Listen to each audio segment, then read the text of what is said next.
네, 여러분, 이번 시간은 국어 시간입니다. 배울 내용은 글쓴이의 주장 단원 그대로고 164쪽에서 169쪽 해보겠습니다.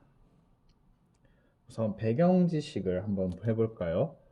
여러분, 그 표절이라고 들어봤어요? 표절에 대해서 어떻게 생각하세요? 보통 이제 여러분들이 표절이란 걸 들어봤을 때라면은 뭐 뉴스에서 뭐 누가 논문을 표절했다. 보통 논문 표절의 사례나 아니면 뭐 음악을 신곡을 냈는데 내가 좋아하는 가수가 신곡을 냈는데 표절했다.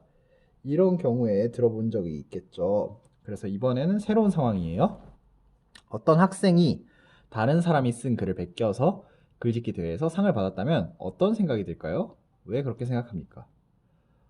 우선 선생님이라면은 되게 억울할 것 같아요. 왜냐하면은 이런 경쟁이라는 대회가 일단 경쟁이잖아요. 경쟁은 자신의 능력으로 이제 좀 정의로운 과정이 정의와 공정이란 게 보장이 되었을 때 그게 경쟁이지. 이렇게 뭐 예를 들어서 달리기 시합에 자동차를 타고 나오면은 그게 뭐 하는 짓이에요? 달리는 사람은 왜 달리고 달리는 의미가 없잖아요. 어차피 자동차가 이길 텐데. 뭐 그런 느낌이 드네요, 선생님은. 그래서 광고 내용을 생각하며 불법 다운로드, 우리의 양심도 사라집니다를 봅시다. 이거 164쪽에 있는 거죠. 그럼 일단 164쪽 계속 이어서 볼게요. 이 광고에서 하고 싶은 말은 무엇인가요? 뭐 불법 다운로드를 하면은 이제 뭐 정당한 대가를 지불하고 그 컨텐츠나 내용물을 이용하는 게 아니기 때문에 뭐 양심이 사라진다. 뭐 그러니까 저작권을 지켜라. 뭐 그런 내용이겠죠. 그래서 이제 관련된 경험 어, 아, 선생님의 경험을 말해볼게요. 선생님이 이제 여러분들 숙제 검사를 하잖아요. 그래서 이제 선생님이 뭐 국어 시간 어려운 거나 아니면 뭐 용어 어려운 게 있으면은 그 사전이나 검색 엔진에 검색하라고 많이 말을 했었죠. 근데 이제 그 한 친구가 그런 출처를 꼬박꼬박 잘 적더라고요. 그래서 선생님이 그거에 대해서 칭찬했던 경험이 있네요. 선생님의 경험이에요. 이거 이제 여러분이 경험을 적어보세요. 이제 오늘의 학습 목표. 근거의 적절성을 파악하며 글을 읽을 수 있다. 선생님이 지난 국어 시간에 말을 했었던 것 같은데 그 주장이 있으면은 무언가 그 기존에 있던 것보다 더 나은 생각일 경우에 보통 주장을 하거든요. 그랬을 때 사람들이 그 주장을 듣고서 아 그런 것 같아, 네 말이 맞는 것 같아. 그러면 이제 우리가 바꾸자 이런 방향으로 나아가려면 근거가 있어야죠. 사람들에게 그럴듯하게 들려야 되고 맞는 말이어야 되고 그런 게 있어요. 그래서 이제 근거의 적절성을 파악하면서 글을 읽어볼 거예요. 왜냐면 이제 우리의 단원 주명이 글쓴이의 주장이잖아요. 주장은 근거가 있어야 된다. 그래서 이제 우리 쓰기 윤리에 대한 글을 읽어볼 거예요. 그 아까 그 수업 초반에 뭐 글쓰기 대회에서 뭐 베껴 쓰는 거 그거에 대해 관련된 거고요. 글쓴이 주장 파악하기, 주장을 뒷받침하는 근거가 적절한지 알아보기. 글을 쓸 때에도 지켜야 할 윤리가 있다. 165쪽입니다. 일상생활에서 규칙과 질서를 잘 지키는 일이 중요한 것처럼 글을 쓸 때에도 다른 사람에게 피해를 주지 않으려면 규범을 지켜야 한다. 글을 쓸 때 남의 글을 베껴 자신이 쓴 글인 양 속이는 사람이 있다. 그리고 진실이 아닌 내용을 진실인 것처럼 거짓으로 꾸며 글을 쓰는 사람도 있다. 또 읽는 사람이 크게 상처받을 수 있는 내용의 글을 함부로 쓰는 사람도 있다. 부정적인 내용이 계속 나왔어요. 남의 거를 베껴서 자기가 쓴 것처럼 거짓으로 꾸며 쓰는 사람, 다음 예의를 그러니까 예의를 함부로 하는 사람, 이게 모두 합쳐서 규범과 예의를 지키지 않은 경우이다. 이처럼 글을 쓰는 과정에서 지켜야 하는 여러 가지 규범을 쓰기 윤리라고 한다. 그러니까 매너 같은 거예요. 우리 일상생활에서 도덕, 일상적인 통념인 도덕처럼 글 쓸 때도 글쓰기 도덕 같은 게 있는 거예요. 쓰기 윤리. 글을 쓸 때 흔히 글만 잘 쓰면 된다고 생각하기 쉽지만 아무리 잘 쓴 글이라고 하더라도 쓰기 윤리에 벗어난 글이라면 아무 소용이 없다. 뭐 아무 소용이 없을 것까지는 아니겠지만 여기서는 주장하는 글이니까 좀 강하게 표현을 했어요. 쓰기 윤리를 지켜야 하는 까닭을 살펴보자. 머리 부분에 글쓴이의 주장이 나타나 있습니다. 글쓴이의 주장은 무엇일까요? 뭐 이 글쓴이의 주장은 내용을 보면은 뭐 부정적인 거 쓰기 윤리 어긴 사례 3개랑 그래서 쓰기 윤리랑 뭐 규범이 있는데 그걸 안 지키면 좋은 글도 의미가 없으니까 쓰기 윤리를 지켜야 한다. 그런 내용이죠. 네, 보세요. 글을 쓸 때도 다른 사람에게 피해를 주지 않으려면 규범을 지켜야 한다. 네, 다음 읽어볼게요. 165쪽 그대로입니다. 첫째, 쓰기 윤리를 지키지 않는 것은 법을 어기는 일이다. 일단 법을 왜 법까지 나갔지 하면서 의문을 가지고 뒤를 읽어봅시다. 무엇보다 진실이 아닌 내용을 진실인 것처럼 쓰는 경우 법으로 처벌을 받을 수 있다. 약간 허위사실로 글을 쓰면 처벌을 받을 수 있대요. 예를 들어 어떤 과학자가 자신이 연구한 결과를 돋보이게 하려고 내용을 조작하거나 결과를 부풀려서 쓴 보고서를 발표했다고 치자. 이거는 그 과학적 윤리에도 어긋나네요. 이것은 과학자 자신뿐만 아니라 보고서를 읽는 모든 사람을 속이는 일로 법의 심판을 피할 수 없다. 이렇듯 쓰기 윤리의 시작은 스스로에게 떳떳하고 진실하게 쓰는 것이며 이를 어길 경우 처벌을 받을 수도 있음을 유념해야 한다. 그렇대요. 둘째, 쓰기 윤리를 지키지 않으면 다른 사람에게 물질이나 정신피해를 줄 수 있다. 글을 쓰려고 어떤 자료를 이용하는 경우 자신이 직접 쓴 부분과 자료에서 인용한 부분이 명확하게 구분되지 않으면 표절이 될 수 있다. 너무도 뚜렷하게 의도가 있는 표절이라면 저작권자에게 피해를 준다. 예를 들어 어떤 작가가 오랜 시간 힘들여 쓴 이야기책이 유명해졌는데 어떤 사람이 비슷한 내용으로 다른 책을 만들어서 판다면 어떻게 될까?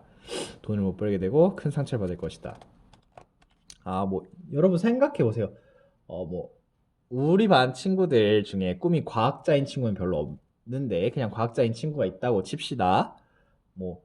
여러분들 사회 시간에 하늘을 나는 자동차 이런 얘기가 있었어요. 그 현대 미래 사회 모습. 이제 여러분이 하늘을 나는 자동차를 개발했다고 칩시다. 근데 돈 많은 대기업에서 그걸 여러 대 사가지고 분해해 보더니 그대로 베껴서 이제 대기업 마크를 달고 파는 거야. 그럼 여러분 대기업 아무래도 브랜드 없는 것보다 브랜드 있는 걸 사겠죠? 그럼 이제 여러분들이 막 인생을 바쳐서 하늘을 난 자동차를 개발했는데 대기업 거가 더 진짜이고 여러분께 막 가짜인 것처럼 취급을 받는다 생각해 보세요. 그거랑 같은 느낌입니다. 쓰기 윤리를 지켜야 하는 까닭. 첫째, 둘째, 셋째. 그 문단 앞에 첫째, 둘째, 그다음에 이제 뒤에 셋째도 나오는데 주장에 대한 근거입니다. 쓰기 윤리를 지켜야 한다. 그 이유는 첫 번째, 그 이유는 두 번째, 그 이유는 세 번째. 네, 이런 식으로. 네. 내가 쓴 글을 읽고 내 글과 비슷하게 써서 상을 받았다고 생각해 본다면 저작권을 존중해 쓰기 윤리를 지키는 일이 중요하다는 것을 알게 될 것이다. 또 나쁜 마음으로 다른 사람에게 있지도 않은 사실을 글로 써서 퍼뜨리거나 다른 사람은 글을 함부로 할 때도 쓰기 윤리를 어기는 행동도 피해자에게 씻지 못할 상처를 남길 수 있다. 쓰기 윤리를 지키지 않는 것은 문화 발전을 막는 일이다. 글쓰기는 사람들이 생각을 함께 나누게 함으로써 문화 발전에 큰 역할을 한다. 그런데 자신이 조사한 내용을 거짓으로 꾸미거나 허위로 글을 쓰는 사람이 많다면 글을 읽는 사람들은 글의 내용을 믿을 수 없게 된다. 또 여러 사람들이 새로운 창작물을 만들려고 노력하는 대신 다른 사람의 글을 베끼려고만 한다면 인류의 문화 발전은 이루어지기 어렵다. 이런 일들이 반복되면 사회 전체의 혼란이 커지고 우리나라의 신뢰에도 문제가 생길 것이다. 다른 사람 글에 예의 있게 반응하는 것 또한 사람들에게 창작 욕구를 보두어 문화 발전에 기여하는 일이다. 세 번째 이유로는 문화 발전을 막는다고 하네요. 그러니까 창작물을 인정해주지 않으면은 창작을 할 이유가 없겠죠. 왜냐 하면 남이 창작한 걸 그대로 쓰면 되니까. 그러니까 일에 대한 정당한 보상을 주어야 한다라는 개념과 같은 거예요. 지금까지 쓰기 윤리를 지켜야 하는 까닭을 알아보았다. 쓰기 윤리를 존중하는 것은 우리나라의 미래 발전에 영향을 미칠 정도로 중요하다. 우리가 쓰기 윤리를 존중하지 않으면 우리 스스로 피해보는 일이 생길 수도 있다. 그러므로 글을 쓸 때 출처를 정확히 밝히고 자신을 속이지 않으며 거짓된 내용을 쓰지 않아야 한다. 또 다른 사람의 글에도 예의 있게 반응하고 읽는 사람을 배려하며 글을 써야 한다. 네, 그래서 이 글의 중심 내용은 쓰기 윤리 존중하는 것은 우리나라 미래 발전에 영향을 미칠 정도로 중요한 일이다. 여기 마지막 문단 중심 내용을 말한 거예요. 그래서 우리가 글을 다 읽어봤으니까 167쪽의 내용입니다. 글을 쓸 때에도 지켜야 할 윤리가 있다를 읽고 친구가 묻고 답하기 놀라며 내용을 알아봅시다. 이거 우리 글 읽고 나서 항상 있던 과제였죠. 그래서 답을 찾을 수 있을 만한 질문을 여러분이 하나하나 해서 2개 만들어 보시고 이제 또 지금은 등교 계약이 아니니까 친구의 경험이나 다짐, 그러니까 여러분의 경험이나 다짐을 물어볼 만한 질문도 2개 만들어서 과제로 해봅시다. 늘 하던 거라서 이제는 그냥 기계적으로 익숙하게 할 수 있을 거예요. 다음 167쪽 방금 했던 거 아래 내용입니다. 글을 쓸 때에도 지켜야 할 윤리가 있다를 다시 읽고 글쓴이의 주장을 파악해 봅시다. 우리 지난 시간에 가장 많이 쓴 낱말, 제목, 문단의 중심 내용을 보면은 글의 주장을 파악해 볼 수 있다 했죠. 그거를 복습하는 느낌이에요. 많이 쓴 낱말, 쓰기 윤리라는 단어가 많이 쓰였겠죠. 중심 내용은 여러분이 한 줄씩 찾아서 여기 적어 봅니다. 넘어갈게요. 글쓴이의 주장을 써보세요. 그 방금 했던 것들을 조합해서 여러분이 글쓴이의 주장을 써보는 거예요. 근데 뭐 글쓴이의 주장 이거 해보는 거는 선생님이 해볼게요. 일단 쓰기 윤리를 지키자예요. 쓰기 윤리를 지키자. 그 말을 하고 싶어서 첫째, 둘째, 셋째 근거를 댄 거고 마지막에 뭐 우리나라 발전까지도 엮어서 글을 썼죠. 그래서 글쓴이의 주장은 쓰기 윤리를 지키자. 다음부터는 여러분들이 찾아봐야 돼요. 주장을 뒷받침하는 근거를 파악해 보세요. 주장, 쓰기 윤리를 지키자.